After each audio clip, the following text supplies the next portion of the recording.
Welcome. In a series of short explorations, we try to get an impression of the dynamics in the field of pilgrimages in Europe. And the label of our project is Reinventing Pilgrimage in Europe. Today, our guest is Professor Marion Grau. Professor Grau is professor at the Norwegian School of Theology, Religion and Society in Oslo. And her research topics are the redevelopment of pilgrimage and the reshaping of identity in Norway, but also the impact of the petroleum economy and the climate change. Recently, she published her book, Pilgrimage, Landscape and Identity in the Oxford Ritual Studies series. Professor Grau, welcome in our series of interviews on European pilgrimage. And perhaps the best way to start is addressing your book, that is the result of studying the current dynamics of pilgrimage in Norway, and more specifically, the St. Olav's routes. And can you let us start with something about this route. What is it about, and is it one route, or are there several routes, and what is the role of Trondheim, etc.? Perhaps let us start with a descriptive element. Mm-hmm. So I'll share my screen for that. So here's the book, and it's out. And the reason I called it Pilgrimage, Landscape and Identity is because indeed all these three are being reconstructed in Norway. The route is primarily the St. Olav's route. Norway, the government, which has taken a lead effort along with the church in redeveloping it, has focused all of the pilgrimage routes in Norway under the label of St. Olav routes. They are not necessarily only associated with St. Olav, and St. Olav is the king, royal saint, who is associated with the reunification or the unification and the Christianization of Norway. But as usual, this story is somewhat more complex. Let me show you just a sort of basic map or maps. There's many of them that I could show. And the map during the time of my project has really developed. The first map that I had was so just for context here, Sweden, Norway, Trondheim is here in the middle. When I started out, the map looked like this pretty much, because during the Reformation, pilgrimage in Norway or after the Reformation was repressed. And so the pilgrimage routes fell into disarray and were forgotten almost. And so when in the sort of late 70s, early 2000s, the government and the historical societies and the church started redeveloping the routes, they spent most of the money and effort on redeveloping these two routes, which are also the routes. Or it's really one route that has an eastern and a western leg down here, and then joins up going through the mountains. So a lot of time and money was spent just putting signage up, because there was no signage. There was development also for actually creating a logo, which is the logo that you see on the book. In reality, as so often, there are several other routes that are available and that have been in use. And the most important one is the other one is from Sweden. And let me show you a different picture here. That an important route in that sense, that's where the group that kind of reignited pilgrimage in Norway came from Sweden and made their way along the St. Olav's Leden, which is the route from Sweden. even though all of them together are being called the St. Olav's route or routes. But what you see here then also is that in 2014-15, volunteers from this region, from Stavanger, started redeveloping what they were arguing for was the original pilgrimage route in Norway, which is the ocean route, because that was the easiest and most common mode of travel during the early and Middle Ages, because that is the most accessible route, and that's why Norway is called Norway, because it's the way to the north is along the coast. So that route was added. It's not as accessible as the walking routes. And then you have Valldalsleden, which is one of the newest ones. Then people were complaining, well, where is the north in this? Because northern Norway is almost absent. I've been on a boat pilgrimage that sought to extend the route net up here, because once somebody says, well, here's another route. So the northern part of Norway, which is consistently feeling underrepresented in politically and everything, started saying, where are we on this map? When you give us a pilgrimage map, you only have the southern part of Norway, but where is our pilgrimage tradition? So there is a kind of a discourse around redeveloping the routes. But maybe I'll start here about the routes particularly. Did you have where I should go from here? I want to ask, this blue route, it's by sea. Yes. Okay, so that's exactly it. To this cathedral, this is the site where St. Olav is probably buried somewhere there. The actual body or relics, there is no relics, there's no body. That is where the sort of goal is. Here's some images of St. Olav, the way in which, and he's actually played by Christopher Hivju, who is also known through Game of Thrones. This is the opening of the sea route. These are bishops in 2014. So I participated in this pilgrimage, which is essentially a pilgrimage on a boat, which is using an old museum boat that is an older retired fishing vessel that then basically is remapping now, is trying to map the northern route. This is in addition to the route that I already showed you. So they're trying to establish a new route up here, this is Lofoten, far north. And I was able to participate in this. And so pilgrimage on a boat is, of course, a very different kind of enterprise than is a walking pilgrimage. So indeed, that is how pilgrimage in Norway is developing now. The land routes are established.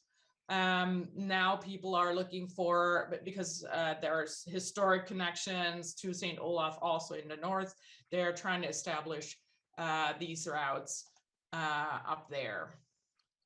Okay, perhaps we can now move to some of the context element. In what context does this revitalization takes place? You are sketching in your book different contexts, societal, economical, religious, also political and environmental elements. Can you elaborate a little bit on that? One of the, as is common with many modern pilgrimages, petroleum and the availability of fossil fuels, of course, makes pilgrimage more accessible to more people.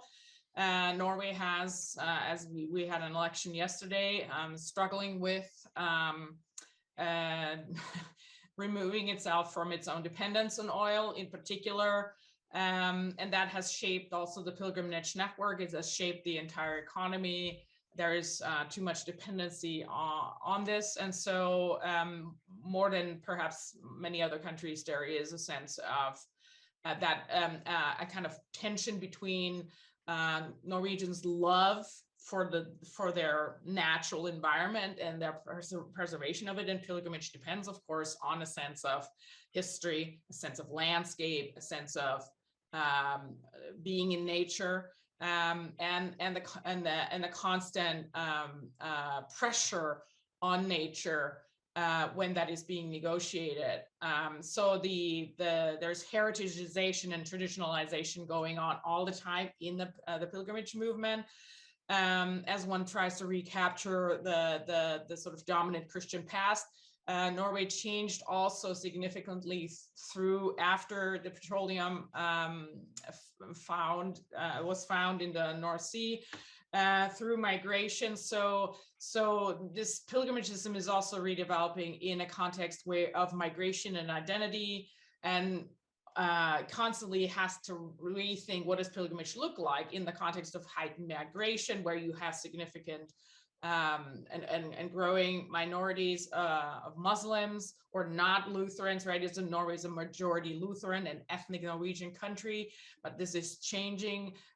Another aspect of the political context is that I started this project in 2012, which was just a year after the domestic terror attacks of the right-wing white supremacist terrorist who disliked Norway's growing diversity. And so much of what I experienced in the pilgrimage network in Norway after that time was also shaped by Norwegians' reaction to that event and to the sort of manifestation of hatred and the sort of crusade. You know, he used a crusader kind of image. So and Saint Olav was a Viking raider who has been attempted to be used by Nazis back in the day, and again by right-wing ethnic groups to try to capture for kind of a reassertion of Christian Norwegian white identity. But the Church of Norway has actually really, it's 70% still. This was just numbers from 2018, but the Norwegian Church has really tried to work with that and use in particular this festival. The St. Olav Festival, which is during the summer, St. Olav feast days, to counter some of this by making the festival intercultural, interreligious, by highlighting St. Olav as a uniter of East and West, as somebody who traveled and brought impulses from abroad to the country, rather than somebody who was just essentially a sociopathic killer, which is what some Norwegians say. You know, why are we worshiping, or not worshiping, but why are we honoring in our feast calendar a person who essentially was had a career as a raider and as a Viking, and who, yes, brought Christianity to Norway, which was already there. And yes, so those are some of the challenges I think exist. Here are some of the images of Saint Olav, and he's often depicted on a boat because he has traveled, and many of the routes follow his travels. So the route from Sweden, this is a historic route that St. Olav himself has traveled, so it's not just to his body. The routes from the ocean routes are routes that he has traveled. The route from Finland, that is also very new, from Turku, is most likely he came across the ocean to Sweden, and then from Sweden to Trondheim, which is near where he was killed in battle. He had been to Russia, had fled to Russia after he got on the bad side of the Danish king Knut. So his own travels, so part of the routes is his own, are tracing his own travels of various kinds, and rather than just where pilgrims traveled to Trondheim. Okay, so I have a general picture of the revitalization of this Olav's routes. And we've heard about the interesting thing of pilgrim activism. Also, the national identity plays an important role, I think, and the past. Uh, is tourism, is that an element that is important for this project of a new created pilgrimage routes? And has it something to do with the emerging of walking culture and trails and hiking also in Scandinavia? Can you elaborate a little bit on that? Yes, I think that is yet unclear. The number of tourists is by far much higher than the number of pilgrims. The number of pilgrims is still sort of, around maybe 2,000-3,000 a year, if that, and that would be a very good number. So it's actually a very small number that are doing walking pilgrimages, but we get, that are doing the whole route. But we have lots of people in Norway and that are doing short pilgrimages, local pilgrimages, and there are local walks available that are more kind of in between, where there are historic walks that might be more tourist driven. The by far largest number of visitors to cathedral are classically tourists. I do think, though, in my own book, I wrestled with this question. I think that I'm with the Turners that a tourist is half a pilgrim and a pilgrim is half a tourist. So that I think the boundaries are fluid very often, and that many tourists or a number of people who become pilgrims start out as tourists, have been to the cathedral, or they have experienced some other part of Norway and then want to explore it as a pilgrimage. So tourism is a much bigger industry. Pilgrimage in Norway isn't necessarily economically sustainable. So it's not an industry. That is what tourism is. But I think that pilgrims go in and out of tourist mode. When they're done with the pilgrimage, they might visit a museum. So I think that there's a lot of back and forth, and I've received pilgrims in Trondheim, and they said, well, are you gonna admit me as a pilgrim, even though I came here on the plane, but my claim is that I'm a pilgrim, and I came to the position where I said, I'm not gonna tell you what you are. If you say you're a pilgrim, then you are a pilgrim, and there isn't going to be a requirement. And I know some pilgrims are very intense on that, and the St. Jacob's Society here in Norway has been, some of the more guardians of, it should be a walking pilgrimage, and there should not be a lot, you shouldn't sleep in anything other than it should be simple. It should be carry as little as possible, and no sidetracks and so forth. And I think that if, and I think it's a little bit like that with the Camino Santiago, is that people will define their own sense of pilgrimage when they're ready to. And I've had people come into the pilgrimage office and when we ask them what is the reason that you go, they will say, oh, history, or learning about Norwegian history. And then when you say, well, we offer a blessing before you go off, and you assume that actually they don't want a blessing because they've said history, and it's just kind of or a physical, I want to work on something in my own life, and grieving process or whatever. And still the person very often will be willing to receive a blessing. They will want that ritual marking. And I've people even drop in front of me that said, I'm only here for I don't believe in any of this. And still they want the blessing, still they want the prayer. So I think there is some very interesting space that opens up in that.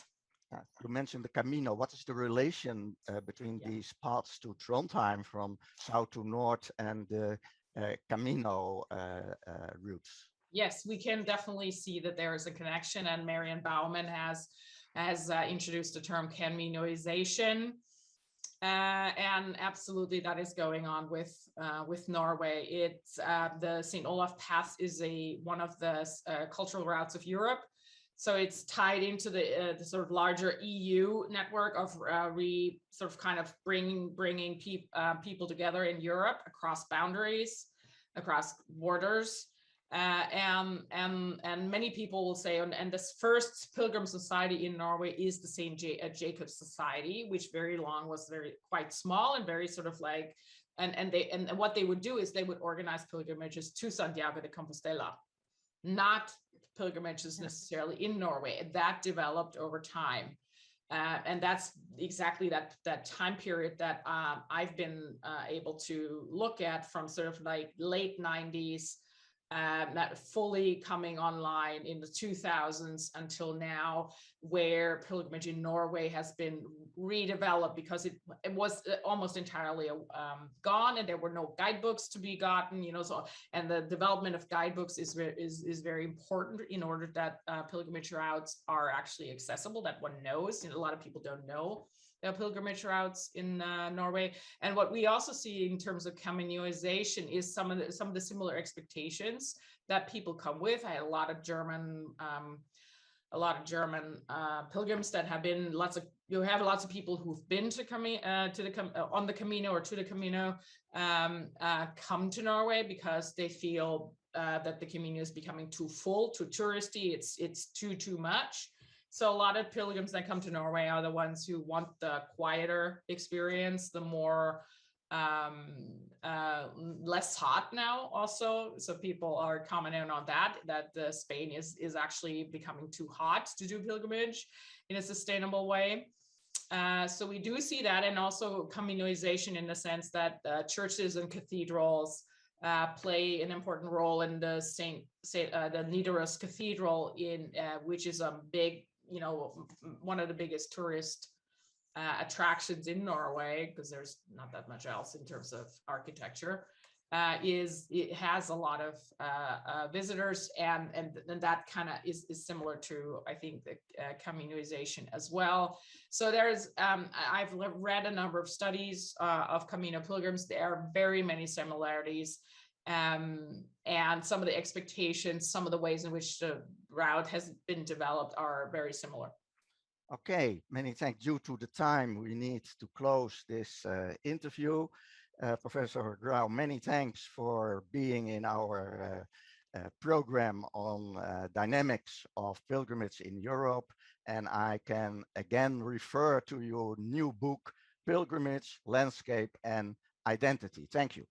Thank you.